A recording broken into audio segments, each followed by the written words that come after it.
Professor James Keating. I'm the director of the Humanities Program, and this is the first public event in what we call our Disputatio Project, which Dr. Berry will talk about a little bit more.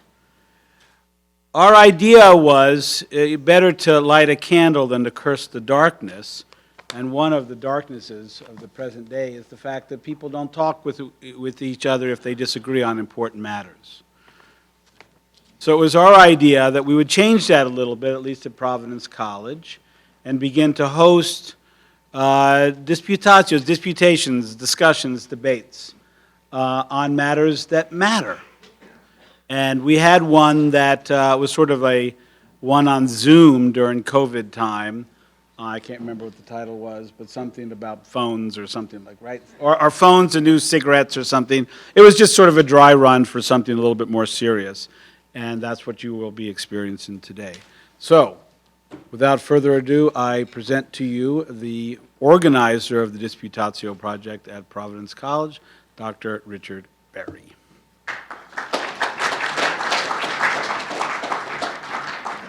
Thank you, everyone. I'm so glad you're here. My name, as Dr. Keane just said, is Rick Berry. I'm assistant professor of theology here at PC. And as he said, this is the second disputation we have had under the auspices of the Humanities Program. Over the years, the Disputatio Project will continue to host a series of debates on issues of contemporary and/or perennial significance in the great Dominican tradition of disputation. This event has two simultaneous purposes. First, to introduce you to the tradition of disputation and to suggest why this approach remains important for the modern world. Second, we will have an opportunity, obviously, to participate in a disputation with our two guests, Drs. Mahoney and Wyllie. Before introducing our speakers, though, a little more about what we're about to do today, and this is about a 5-minute little comment. So, one of the fascinating things about Providence College is that our mission statement explicitly claims that at PC, we, quote, encourage a pedagogy of disputed questions. This is amazing because very few colleges explicitly state a preference for a specific approach to education. This raises obvious questions. What is the disputed question, and why is it so important at PC? The fact is that disputation has been the hallmark of Dominican education since the early 13th century, which is to say, since the time of St. Dominic himself. It was typical for Dominican classes to feature a private disputation every week, and for the entire school community to come together occasionally for major public disputations, like the event we are hosting today. As one scholar explained it, the private disputation was presided over by a master who announced beforehand the question that would be asked. One student designated the opponent, supplied arguments against the thesis, while another, the respondent, attempted to answer the objections that were raised to demonstrate their weaknesses. In the medieval period, after the students went back and forth with objections and responses, the exercise would culminate with the determination, at which point the professor would give his expert assessment on the question based on the issues raised in the debate. In these debates, the goal was to help students to think on their feet, to consider and respond to diverse arguments, and to master the material at a deeper level by engaging it through reasoning together.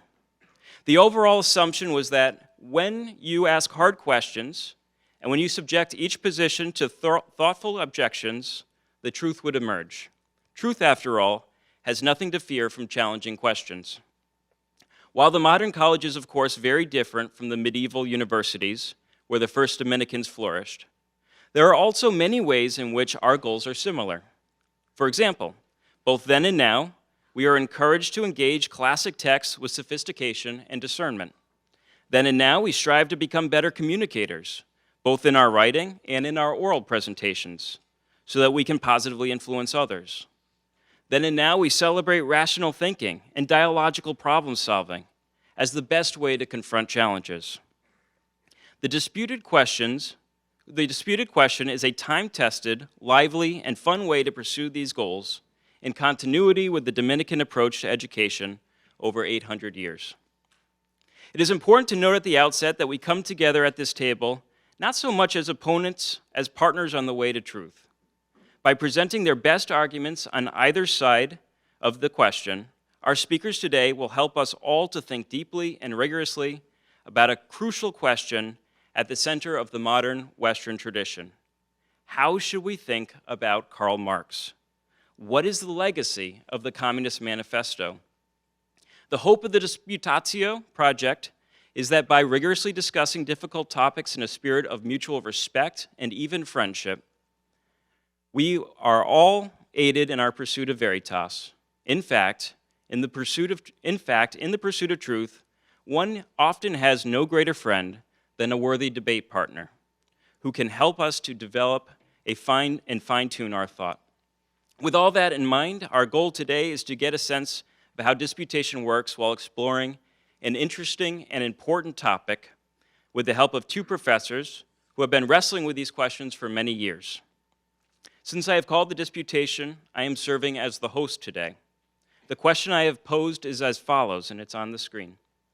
Do the teachings of Marx and Engels in the Communist Manifesto advance a humane vision of individual and social flourishing? Today we have Professors Daniel Mahoney and Robert Wyllie debating this question. Dr. Mahoney will take the nay position. He will say that the teachings of Marx and Engels do not advance a humane vision of individual and social flourishing. Dr. Mahoney is the Professor Emeritus at Assumption College in Political Science. He has published extensively on the life and thought of Alexander Solzhenitsyn, the Russian novelist, philosopher, and Soviet dissident. His most recent book is The Idol of Our Age, How the Religion of Humanity Subverts Christianity.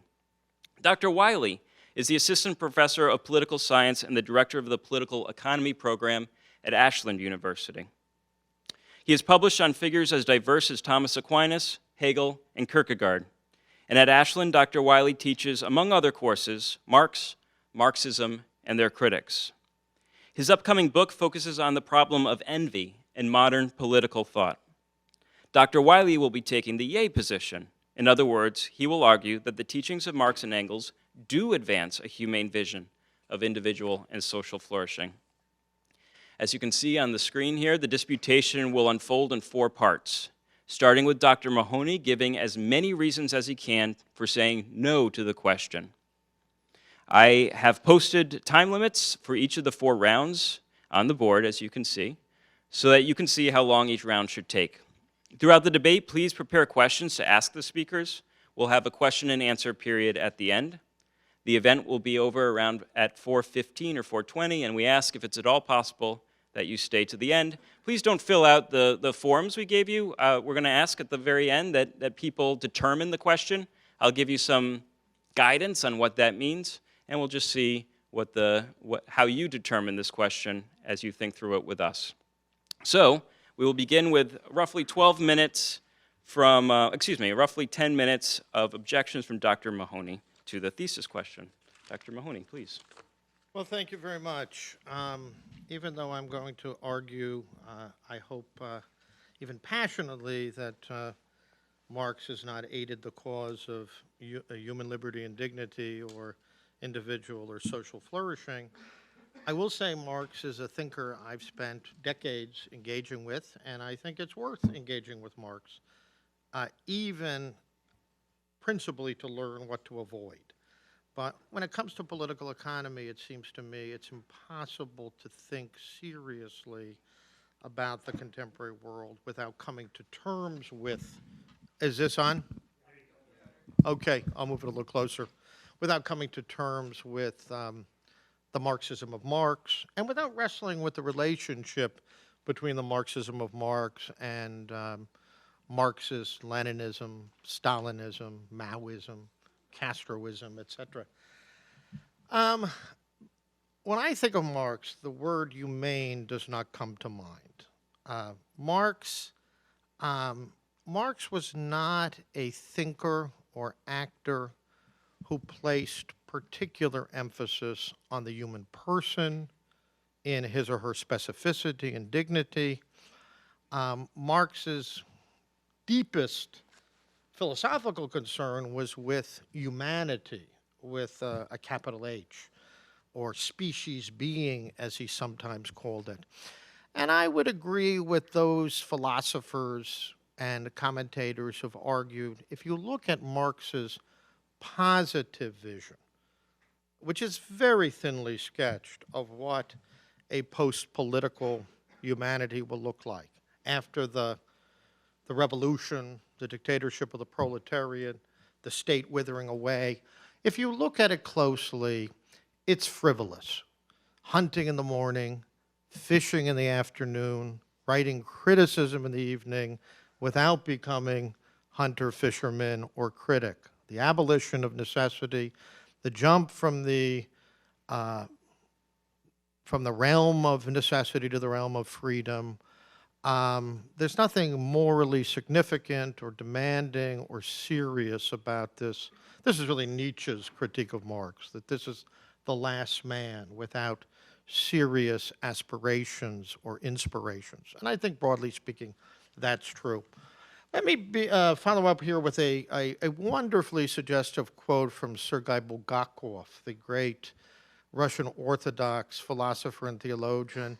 So Bulgakov was he was forced out of the youthful Soviet Union on the philosopher's ship in 1922. Dzerzhinsky and Lenin put 150 or 200 of the most significant thinkers, philosophers, theologians, intellectuals, political economists on a boat and shipped them to Frankfurt, Germany. Of course, many of their friends and disciples and collaborators would meet much harsher fates in the Gulag, etc. But Bulgakov says that, and he goes so far as to call Marx a dictatorial type.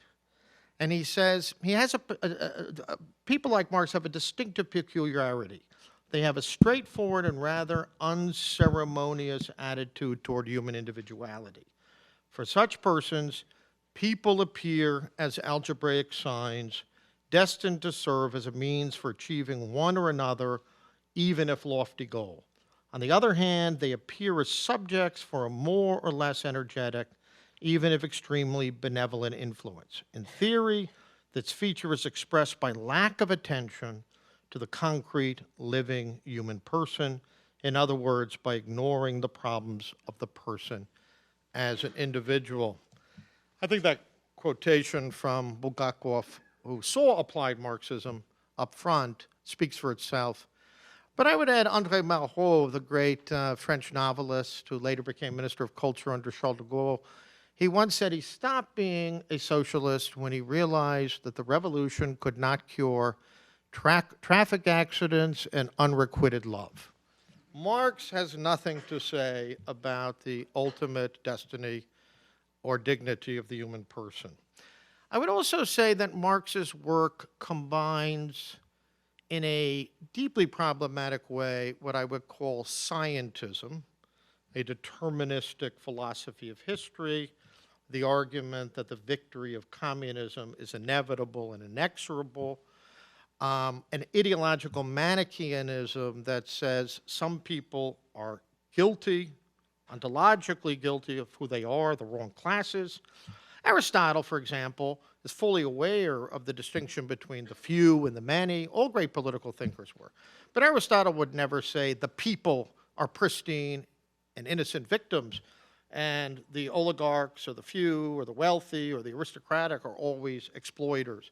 There's a mixture of rapaciousness and justice on all sides in politics. And I would say even from a biblical point of view, some liberationists and Christian progressivists, they talk about the preferential option for the poor. The church talks about the preferential option for the poor. But we have to understand that in some deep sense, the poor means the poor in spirit, a deep humility before our friend and Father, the Creator God. It does not mean some will to revolutionary affirmation of the human species. Marx in his doctoral dissertation said, above all, resist servility.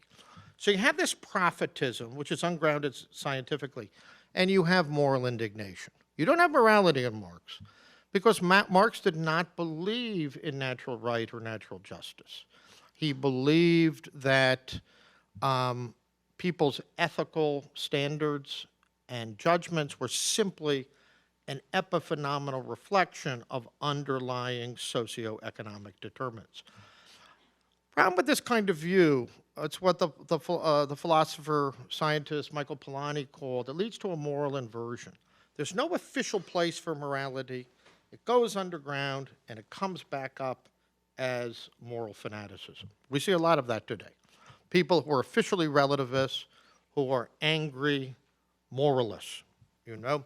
And I think Marx is a prototype of that kind. I would say in the end, Marx cared more about, he didn't want to change the world, reform the world, improve the world. I think Marx represented he's not an advocate of social justice or a good humanitarian. I think he represents something like a metaphysical rebellion against the human condition. And that's why he could put the whole historical experience of humankind into the category of prehistory, you know? We're not really human beings yet.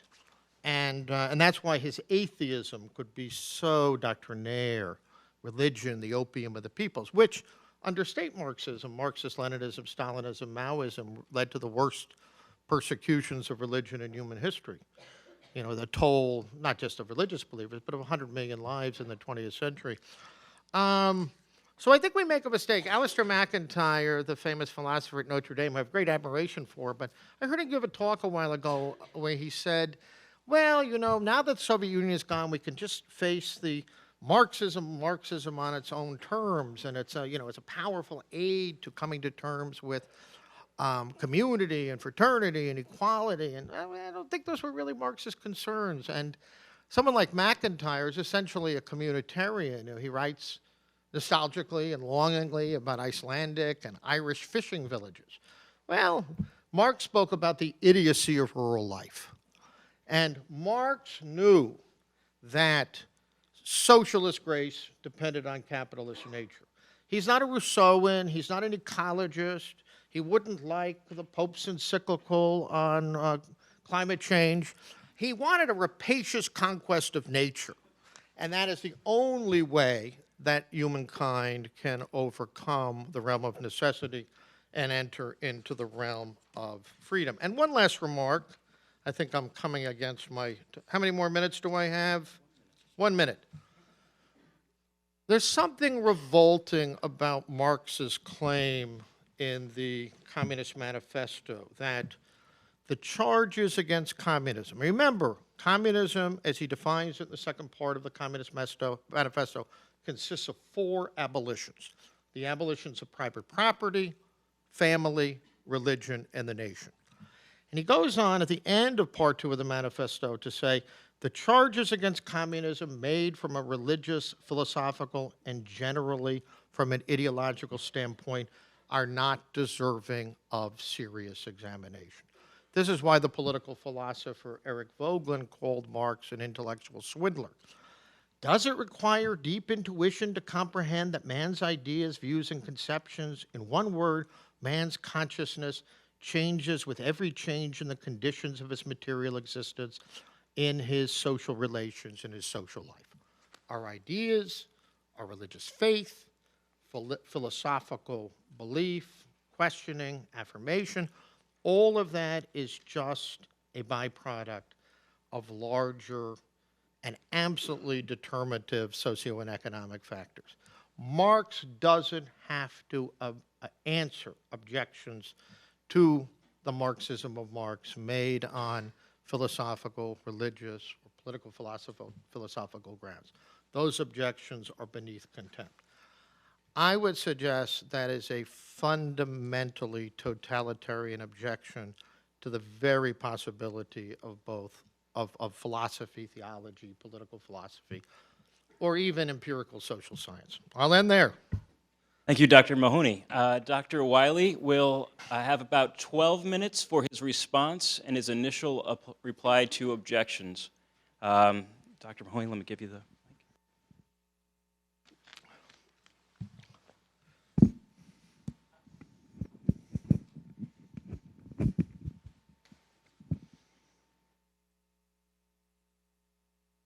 Thank you, Professor Barry, and Professor Hain and Pamela Belcher. all the faculty and staff here that invited me. It's a privilege to debate a distinguished scholar whom I admire very much. Well, I teach political economy at a small university, Ashland University, in a small town in Ohio that attracts students who tend to be conservative, sometimes more conservative than they think. So my Karl Marx seminar must begin by showing them that the most important political economist of all time, why this man was so attractive to so many people. And part of the reason concerns us today, which is that the Manifesto of the Communist Party, which is the most famous of Marx's writings, is a powerful call for us to become more compassionate and benevolent and construct a more compassionate and benevolent vision of flourishing together. I'll say something more on flourishing in a moment. But first, I called the Manifesto Marx's writing. Engels is listed as the co-author, and he's the author of a catechism that preceded the Manifesto. But Marx reorganizes it after what his biographer calls ceaseless procrastination. Some of you may sympathize. In about a week, to meet his last chance deadline of February 1st, 1848. It's an odd manifesto, 60 pages of didactic explanation that all history is class struggle, and why the bourgeoisie has simplified class struggle into two classes, the final struggle of two classes. And it's also odd because it can be read, at least the first half can be read, as what my teacher Alan McGill calls a hymn of praise to the bourgeoisie. Sort of the final boss that the proletariat has to face. So here's my argument. Even if Marx's historical predictions are wrong in hindsight, even if Marxists, so-called, committed atrocities in his name, even if we can't calculate socially necessary labor time to make capital work, his book Capital Work, I mean, and avoid the riddle of money, we're not talking about Marxism. We're arguing that Marx's manifesto opens up a humane vision of flourishing that we've lost somehow and which we should find attractive. So first I want to demonstrate something about the humaneness.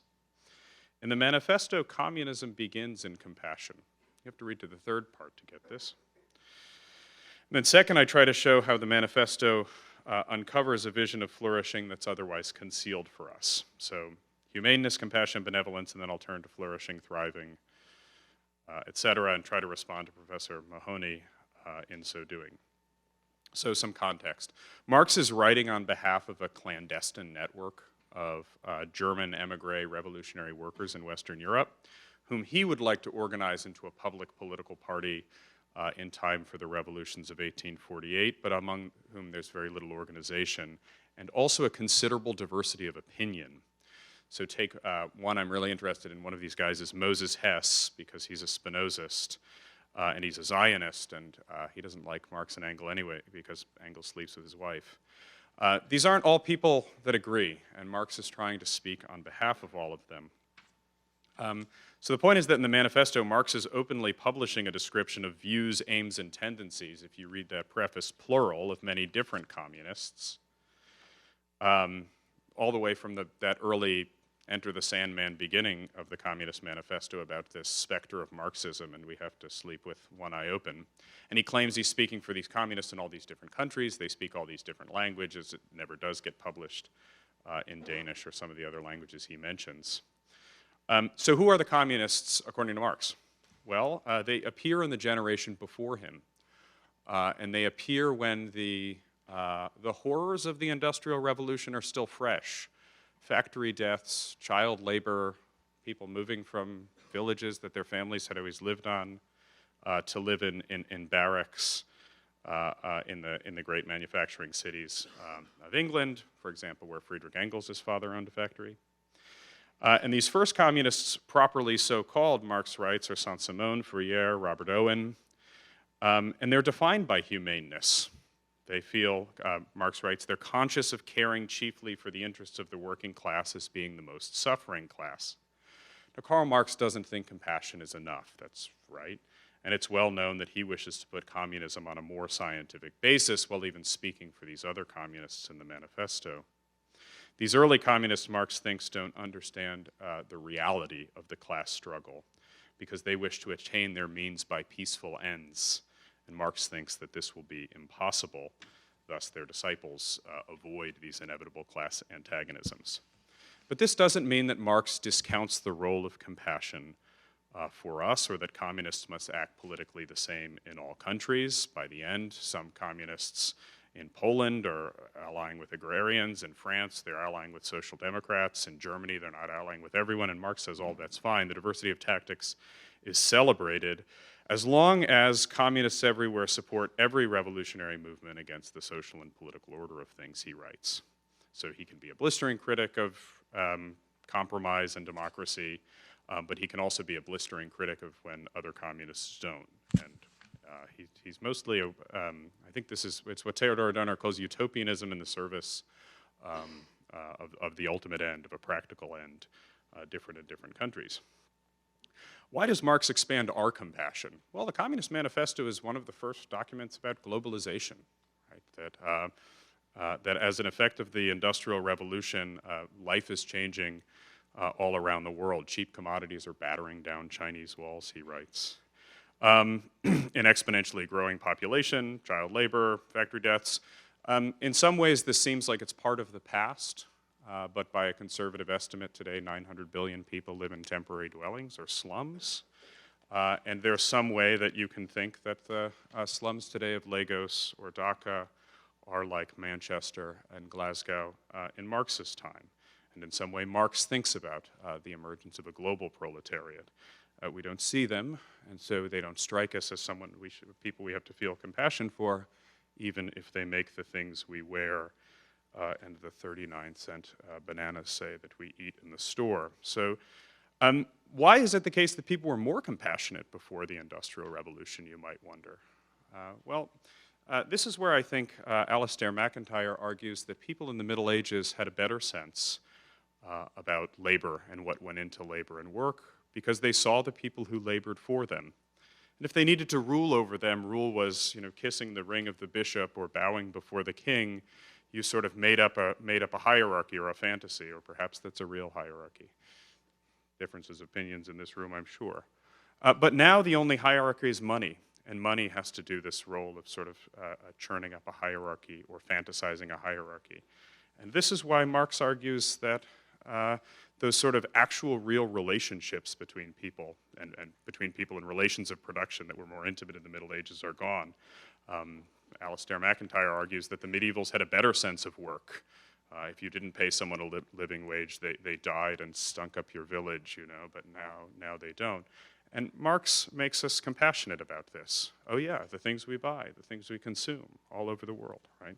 This is something we could. So I'm quite impressed by the Communist Manifesto, not only because communism begins in compassion, but Marx calls us to compassion or benevolence or humaneness. And now we live in what Marx calls a global cash nexus that has left remaining no other nexus between man and man than naked self-interest. It has drowned, very famous line, Philistine sentimentalism in the icy waters of egotistical calculation. Professor Mahoney, when he's focused on the manifesto, he's not always focused on the manifesto. Sometimes he tells you the religion's the opiate of the masses. I can't defend everything in the critique. The contribution to the critique of Hegel's philosophy of right, Marx's thesis on Feuerbach, Marx's militant atheism. I can't defend all of this. But in the Communist Manifesto, the 4 abolitions are all things that Marx argues that the bourgeoisie is responsible for. These are things that are inevitable. There's no going back. So, family. The bourgeoisie has torn away from the family its sentimental veil. And it's the bourgeois who sees in his wife a mere instrument of production, not content with having the wives and daughters of proletarians at their disposal, and besides which they take the greatest pleasure in seducing one another's wives. This is why we know that Engels probably didn't really co-write it, because he was up to that. Terry Eagleton has a funny joke that Marx theorizes about this, but it's Friedrich Engels who accomplishes the dialectical unity of theory and practice when it comes to abolishing families. Religion. It's the bourgeoisie who convert the priest into a paid wage laborer. Ask Father Brophy what I tipped him to baptize my children, how I rate him. Christian ideas succumb to a bourgeois rationalism earlier. And Marx doesn't think there's any going back. But it's also not communism that's trying to abolish things that are strong. The nation, to the great chagrin of reactionists, has drawn from under the feet of industry the national ground on which he stood. National differences and antagonisms are vanishing. There are 2 points in the Manifesto where Marx comes back to this claim. Even constitutional freedoms at one point, he argues, numberless indefeasible freedoms are reduced simply to free trade. That's a surprising one for Marx. Finally, the most important abolition is property. And it might surprise some of us that Marx thinks that it's the bourgeoisie that has abolished property. And when he argues that the sine qua non, what really makes you a communist is you want the abolition of bourgeois property. And in some way that's different than simply the abolition of property. So what might that mean? This is because the bourgeoisie has already resolved personal worth into exchange value. And Marx doesn't think that we rightly reason about money. Right? So just because a banana costs 39 cents a pound doesn't mean that people didn't put their lives into that, or maybe are starving if the banana crop goes bad, right? Okay. Just because your clothes are cheap, right, doesn't mean that people are being paid a living wage, right? You don't really know from the price system. So I better turn to flourishing for the second half of my talk, which I have a minute for. Okay.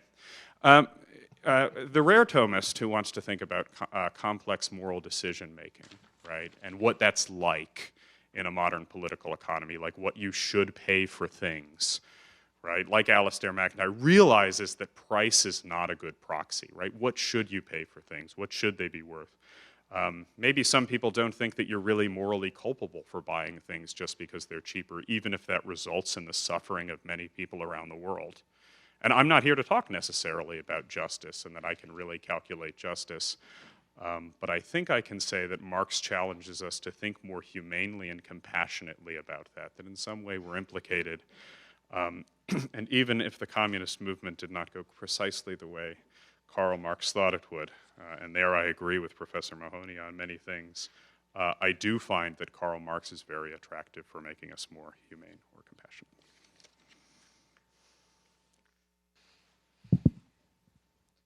All right, we now have a 7-minute opportunity for Dr. Mahoney to clarify and draw distinctions to support his view. Well, thank you. We have, by the way, Professor Wyllie and I do agree on many things, but I think we have a really radical difference in judgment about whether humanitarianism or compassion are meaningful categories for Marx. And I would insist they're not. Marx was a Machiavellian realist in a very extreme sense. He was willing, he's the only philosopher I know of who gave a principled justification of dictatorship. In his 1852 letter to Wedemeyer, in the concluding section of the second part of the Communist Manifesto and elsewhere. And he is quite willing. He celebrated the terror of the Paris Commune of 1871. There's plenty of Leninism. Lenin's the founding father of Soviet communism, and not Stalin. Lenin gave a principled defense of purging Russia of all the harmful insects. And those were, Christians and kulaks and merchants and independent intellectuals, etc. So I just don't see, I think Bulgakov is right. The person is not a category for Marx. He's willing to see individuals and groups castigated in a sweeping way. And his deference to historical determinism and historical inexorability shows a kind of contempt for human freedom and a contempt for moral agency. I think Marx was wrong that the bourgeoisie had simply abolished property, family, religion, and the nation. Now, Marx has some eloquent passages about the first globalizations, about the simplification of human relations from a more patriarchal and hierarchical world to a world where the cash nexus rules. Those remarks are overstated, since things like religion and Republican political commitment and all that were very real in the 19th century. It's a sweeping judgment, but it has some truth to it. But Marx was mainly wrong. The first part of the Manifesto argues that capitalism inevitably, scientifically, inexorably leads to immiseration and pauperization. It didn't. In the long run, it led to what Deirdre McCloskey has called the Great Enrichment. It led to the bourgeoisification.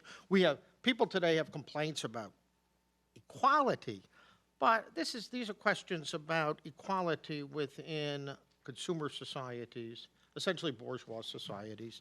There are legitimate questions, I think, about Marxist fundamentalism, market fundamentalism. There's legitimate questions about Marxist fundamentalism, too.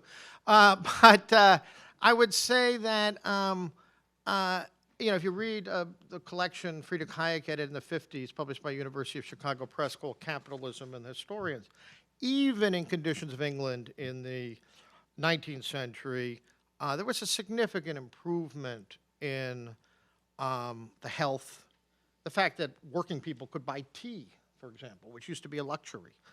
There were many excesses associating the Industrial Revolution, but to say that the market economy led to massive and inevitable pauperization and immiseration as the precondition for universal revolution was just empirically false. And it's really guided not by empirical observation, but by certain philosophical presuppositions.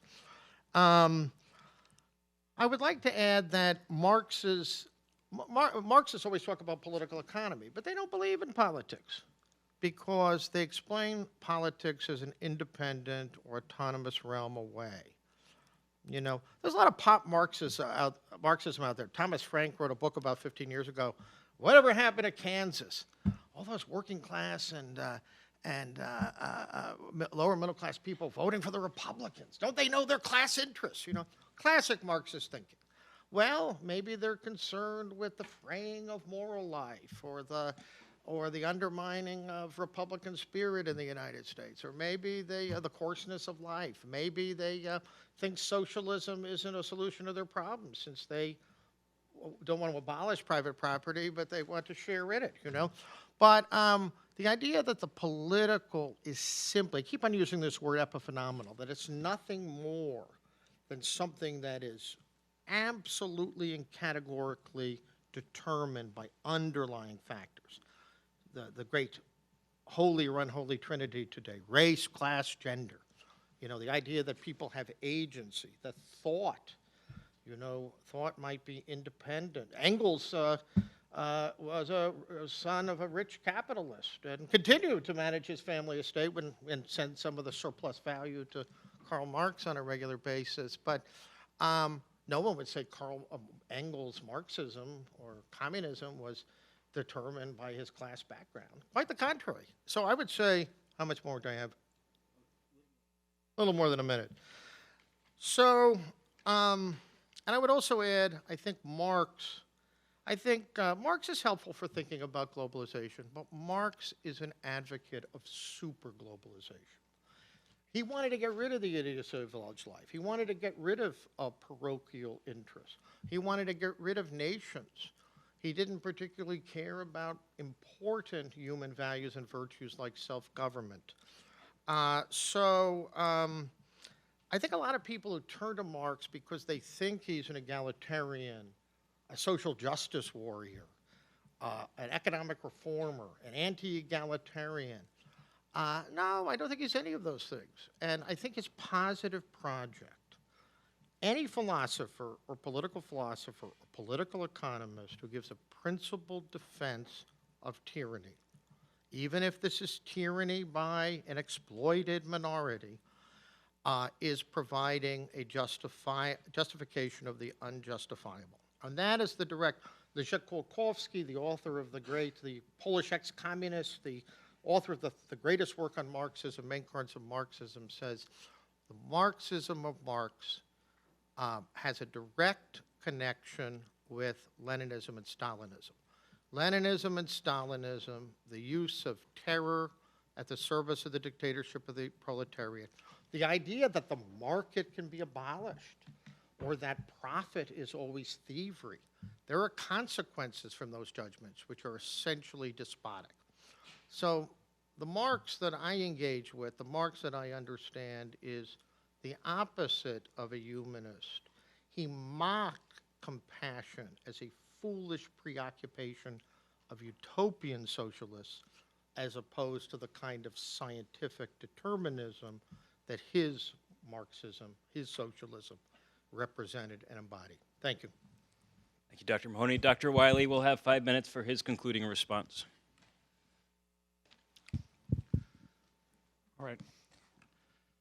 So I think Professor Mahoney gives us 5 arguments, and I'll just go through them, I suppose, as he lays them out. So the first argument is that these 4 abolitions of Marx, or the disruptive effect of technology in the world, is something that Marx celebrates, the rise of the family, etc. The second is that Marx gives a principled argument for tyranny or for dictatorship. The third is that a belief in historical necessity, that you're determined in your actions, shows contempt for human freedom. The fourth is that Marx is simply wrong with respect to that history. And the fifth is that Marx doesn't believe in politics, that politics is simply epiphenomenal, he said. Okay. A beautiful summary, by the way. Thank you. Let's see if we can have a beautifully devastating set of objections. Okay, maybe not. Let's see. He's a complex figure, and of course I don't agree with everything Marx ever wrote. I fish in the morning. Other things I would want to disclaim too. But fishing in the afternoon, if you fish in a warm climate, it doesn't make any sense. Okay. Anyhow, maybe he wasn't a big fisherman. Unforgivable. But so I don't think Marx wants technology to rearrange rural life or the idiocies of rural life. And I don't think that those utopian socialists, I mentioned Saint-Simon and Fourier and Robert Owen, are foolish at the very beginning of the Industrial Revolution to believe that the Industrial Revolution is not inevitable. These were men that had been writing maybe 30 years before Marx. And I think the inevitability of exponential population growth. I mean, look at a chart of the world's population from the 1820s to now, or the fact that steam power and other forms of, not green energy, not sort of, or not human and animal power, but mechanical power that can be moved anywhere with a sort of artificial power source, right? That this is possible. Imagine thinking that this is totally going to reorganize the entire world, right? I don't think Marx thinks they're foolish. I think Marx thinks that they are 30 years before him and don't have the benefit of hindsight. And of course, we have a lot of hindsight on Marx, that some things that he believed were going to happen, like inevitable dramatic class conflict, that the poor could never become rich, or couldn't be a middle class, the poor would always become poor and the rich would always become fewer. That's not true. But the question here is whether Marx is humane, and so that's a bit beside the point, right? Marx is not an egalitarian. I don't think that that's true. I don't think equality is something that's particularly important to Marx at all. I think freedom is. And if you think about it, most people's lives, maybe you will be privileged not to be such a person, but most people's lives are spent, most of their waking lives are spent working for a firm that, may not give them much meaning in their life. Their work isn't like their art. It's not their end. It's not their purpose, right? They don't feel connected to it. They soil their diaper while they work in a distribution facility for your Amazon packages, and they run them to your door, and you don't think about them, right? Because you don't read the Communist Manifesto clearly enough, but you should, and you should become more compassionate, and that's the argument. So I think Marx thinks that people should be free to live a life that's sort of meaningful in most of the hours of their lives, and that you should be able to see your world as kind of a product of your labor, things you contributed to. I think he thinks that was easier in the Middle Ages, and it's much harder in modernity, and that's a salient part of our sort of moral decision-making. The second argument and the fifth argument, I think, contradict one another a bit, and I need more explanation about how Marx can both give a principled argument from tyranny and not believe in politics. So Marx thinks that the state is going to wither away. First of all, Marx doesn't really think the state, such as we think about it, really exists. In the Manifesto, he says it's just a managing committee for the affairs of the bourgeoisie. And after the revolution, which unfortunately he's quite vague about, he thinks the state will simply wither away. So I don't think he has an argument for tyranny forever or something like that. But in fact, Marx is in an odd way very anti-political. I don't know that inexorability, maybe you believe that the idea that we're all historically determined and we don't have free will shows contempt for human freedom. You may believe that that's true. I might just concede the point to you if I had the same intuition. I'm not sure if I do. But we can certainly feel compassion for people that are not free, right? So I think the third argument. The fourth and then final in my list of arguments is that Marx is wrong with respect to history. Also, maybe a bit beside the point, but I want to say something like no and yes. Marx in some way is not wrong about history. Marx is not wrong about the progress of globalization. When you come to the end of the second part of the Communist Manifesto, you get 10 proposals for things that all communists want, like free education and the socialization of investment. That means a central bank where the government controls most capital investment, and a progressive income tax. There are other proposals there. A lot of these things are earned in the sort of aegis of welfare states, and in some cases they're earned in sort of the violent history of the labor movement, right? They're earned by strikes, they're earned by revolutionary action, in some ways they're earned by throwing bombs. It's not all a peaceful process that capitalism sort of created all of this wealth and people willingly shared it. And in that way, I'm not sure Marx is quite wrong exactly. I think this is sort of exaggerated to some extent, that Marx is simply wrong about the future history of the class struggle, but in many other obvious ways he is wrong, and I'll willingly concede that. Thank you. Thank you both. That was really a lot of fun. We have roughly at this point 15 minutes for questions. Like I said, my goal is to have us out of here at 4:15. So we'll do 15 minutes for questions and about 5 minutes for summing up determination, and we will be done. So it's our tradition with the Humanities Forum to take the first question from a student. How to handle questions. Obviously, we're going to ask that you make your question as concise as possible, and that both of the respondents also give fairly concise answers. We're going to let each respondent respond to each one. You can pose your question to one particular person, or perhaps even better, you could ask a general question about Marx and the Manifesto, and let them both respond.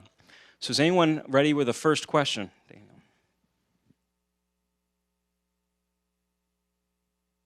Hi, my name is Daniel Carrero. I'm addressing Dr. Mahoney particularly.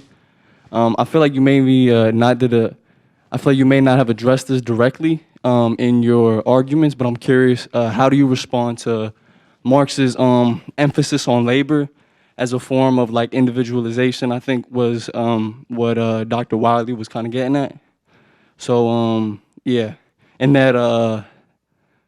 that retrospective look into the Middle Ages with the importance of labor and being able to see the laborer and the product of that labor, so on.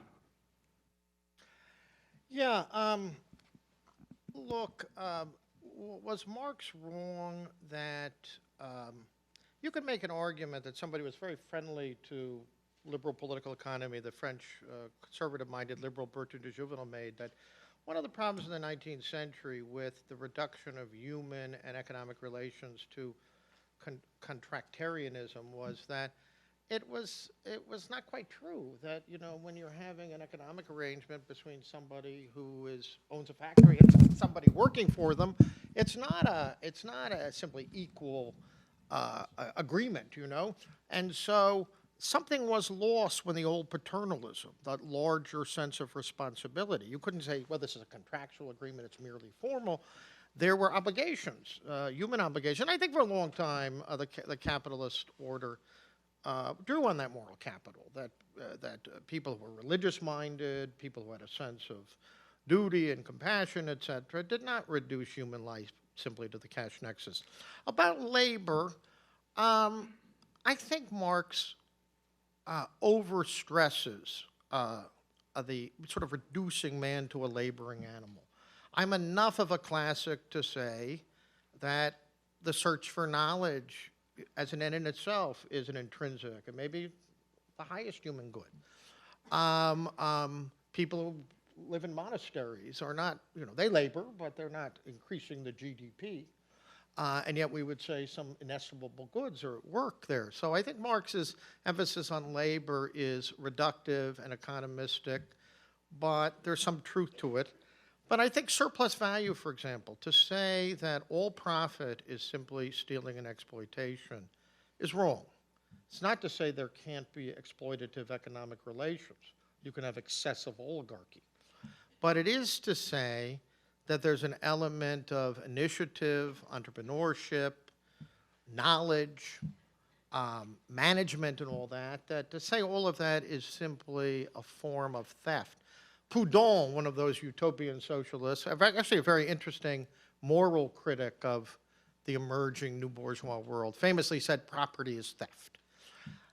My view is more Chestertonian. We want a world where everyone partakes of property. That was the truth of distributism. It wasn't a very realistic approach to political economy. It had a great moral truth to it. And, the peasants in Russia wanted land. They didn't want to have private property abolished. They didn't, 10, 15 million peasants died in what Alexander Solzhenitsyn called the peasant plague. And believe me, the idea that these ordinary hardworking peasants keeping a little bit of what they've earned and not having it confiscated by a centralized socialist state was, that flows from the premises of Marx and Lenin, and even from this abstract idea of surplus value. So, yeah, we should have a comment from Dr. Wyllie so we can get to the next question. So this would be just very brief. I think the Communist Manifesto can get you to a place where you see why Marx might be attractively compassionate. There's another part of Marx that his concepts have some sort of analytical purchase, and we want to think about that. And I think your question about labor moves to that. The first thing I'd say about labor is you can't have a reductionist notion of labor. I think when Marx is thinking about labor, he's thinking about maybe what we could more neutrally call work, and you could think about the art of the romantic genius. So you are here to do your work in the world. And even if you are a little craftsman and you carve your furniture and you you invite me into your house and you make the world that you live in and you feel at home in it. And then it's the displacement about the Industrial Revolution that leaves us unfree.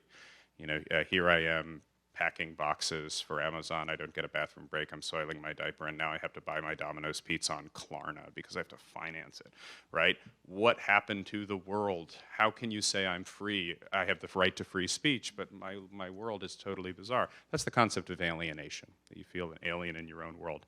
I never think Marx gives up that concept, although some people argue he does.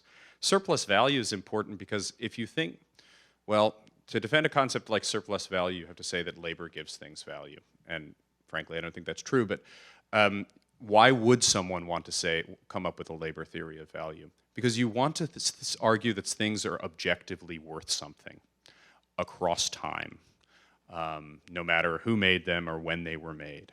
And you're going to want to then say, well, what is essential to the human economic experience that we can measure, right? And Adam Smith has an argument quite like this. It's the toil and tears you would take to get something. It really stunk to build those pyramids too, and all the time they sweat to build them, put labor into it and gave those pyramids a value, and so too the Amazon box that you're packing. And so we can see the value of things, but because we can peg it to a value and compare it across time. I think this gives philosophy a purchase to say what things are worth. And I would say that one problem we have now, and I'm not sure Marx solves the problem, but there's very little way for moral philosophers to step in and tell you what an economic good should be worth. And if that's the case, then when you read Thomas Aquinas in question 77 of the Summa, he says you can't sell something for more than it's worth. There's no way to do that. I'm not saying Marx is the only way. I'm not saying it's a successful way, but that's why you would want something like a labor theory of value. It's like the last rabbit running before the marginalist revolution. Just one sentence. Okay. When I hear you speaking, and there's some wisdom there, I hear Proudhon. I hear Sismondi. I hear a bit of Rousseau. I hear Alastair McIntyre. This is A the nicest compliment anyone has moral- ever given me, Dan. But I don't hear Marx.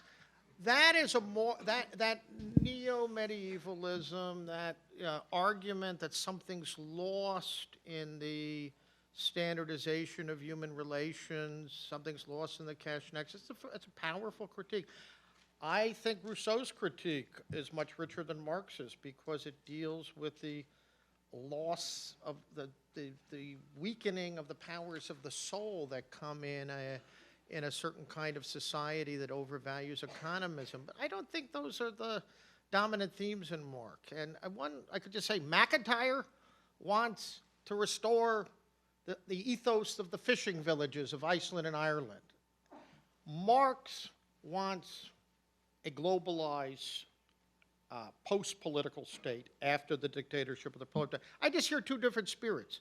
I think this conflation of Proudhon and Marx is interesting, but I also think it's not faithful to the Marxism of Marx. Yeah. We'll take the next question. Yes, sir? There we go. Hello, my name is Noah. I have a question. It's specifically about one of Dr. Mahoney's comments, but I think it can be answered by both. I was a little confused from my perception. It seemed like a little bit of a contradiction. Dr. Mahoney, you argue that determinism takes away the agency and freedom of individuals. Yet you also argue that Marx is speaking in broad strokes about general social structures, various major groups, but he doesn't necessarily speak about the human person, the individual. So my question is more about if historical determinism in the Marx sphere is limiting freedom, in your argument, is not the limitation of freedom of general social classes, the limitation of the bourgeois, the limitation of the proletariat, rather than the limitation of individual freedoms? And I think if we're going to stay on the question of humane vision of the individual flourishing, I think that's very separate from the limitation of general social class limitations of freedom. Marx's determinism is absolutely thoroughgoing. Professor Wyllie is right that he's at once, I would argue, an advocate of a provisional tyranny, a dictatorship of the proletariat, ultimately at the service of the abolition of politics itself. You have the same structure of provisional totalitarianism and long-term anarchy in Lenin's book, State and Revolution. But no, the determinism goes all the way down, and that means, when Václav Havel spoke to the American Congress in February 1990, he said, consciousness determines being and not the other way around. Do you think the congressman from Minnesota got that? That was his way of saying our ideas, our actions, our philosophical reflection, our civic and moral agency has real impact on the world. We're free. And he was, of course, responding and reversing a famous formula of Marx. So Marx is not an advocate of human freedom in either the bourgeois political sense. He mocked bourgeois liberty, formal freedoms. But he's not an advocate of human freedom in the metaphysical sense. Now, he does seem to believe when history comes to an end, and we hunt in the morning, fish in the afternoon, and write criticism in the evening without becoming critic, hunter, fisher, that somehow a kind of frivolous human freedom will flourish. But it's not moral agency as the tradition understands it. And certainly part of his catastrophic optimism is a radical denial that human beings have meaningful moral and civic agency before the institutionalization of perfect communism. And I think Professor Wyllie and I would agree he's extremely vague what that looks like. Yeah, I think here Professor Mahoney and I do agree. There are Aristotelian Marxists. I don't think Alastair McIntyre wants to go back to the Middle Ages. However, I do think he downplays the extent to which Marx is a child of Hegel and a grandchild of Spinoza and comes out of these determinists. I do think Marx's determinism is thoroughgoing. But I would also argue that I find a lot of determinists very attractive and humane, which is to say both I disagree with this figure, perhaps, to the extent that I'm committed to a belief that you've actually made a choice in your life once, perhaps. but at the same time, I find them attractive. So Spinoza is a good example, because he's someone I know much better than Marx, even. I'm writing on Spinoza a lot now. Spinoza thinks that a lot of people are superstitious and cruel to one another, and all philosophers do is castigate them for that, and people can't do any better. So he tries to think of a way to philosophize around that. Now, I disagree with that first principle, but I still sort of recognize him as a humane figure. Now, I think, if I can tell tales out of school, a lot of Professor Mahoney's work, I think, argues that this sort of almost making a religion out of humaneness or compassion, or saying all that exists is power, and the best you can do is use your power for the relief of man's estate, but there's no actual human free will, that this sort of lowering of everything to determine power relationships and I frankly think I agree with his critique in the main, but I don't think that we can then say that these early moderns, and including Marx, are inhumane, therefore, or they're not compassionate, because they might not share metaphysical libertarianism, that is, the belief that free will is possible. Thank you. To ensure that we're out of here in 10 minutes, unfortunately, we can't have any more questions. There is a reception after this, and so hopefully we can all continue the conversation then. I'm just going to say a couple words now about, so two parts of this discussion. One is, what is disputation? How does it work? The other is the actual disputation. Let me say a word about the determination element of the disputation. So, as I mentioned in my opening remarks, in the medieval disputation, the session would conclude with some kind of determination. This gives the debate closure and moves everyone forward. As I have said, the use of determination at Dominican College is ultimately ordered toward the discovery of truth.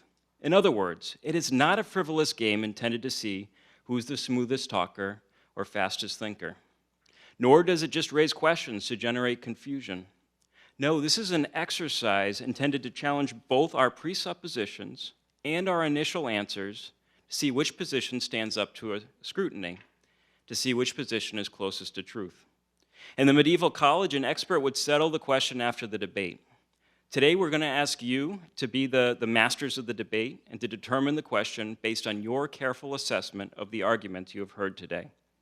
That raises more questions. When listening to a lively debate, when both sides present their strongest arguments with energy and conviction, how can we determine which side is closest to the truth of the question? So before asking you to fill out your determination card, I just want to present 3 quick ideas moving us in that direction. First, the debate is not personal. We are in pursuit of the most coherent argument, not just assessing personality, and that means we need to try to set to one side a number of factors.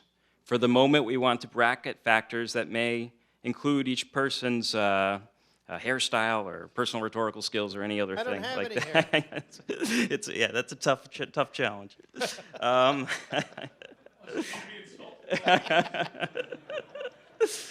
So instead, let's try to focus on the argument themselves, which is to say the conclusions they drew and the evidence they marshaled in support of those conclusions. Whose arguments stood up best to questioning and engagement? Number 2, each of us came into this disputation with certain presuppositions based on our own experiences and political, philosophical, or religious views. There's probably a lot of wisdom in our presuppositions, so we don't want to dismiss those. Rather, if we can, we want to hold those presuppositions lightly in one hand. In the other hand, we should hold on to the debate we just heard and the strength of each person's argument.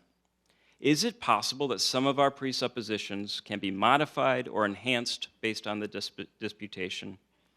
It is good to be attentive to our presuppositions or biases coming into the debate, and it is good to ask whether some of those presuppositions were fruitfully challenged this afternoon.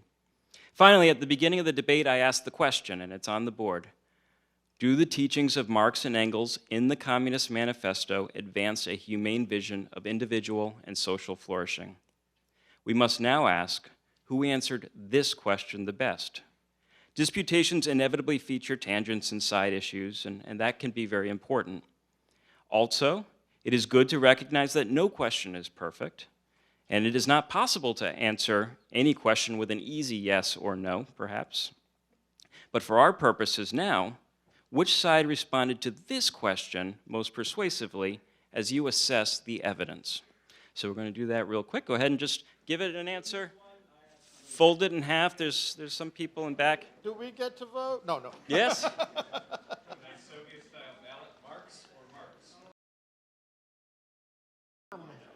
Some of those.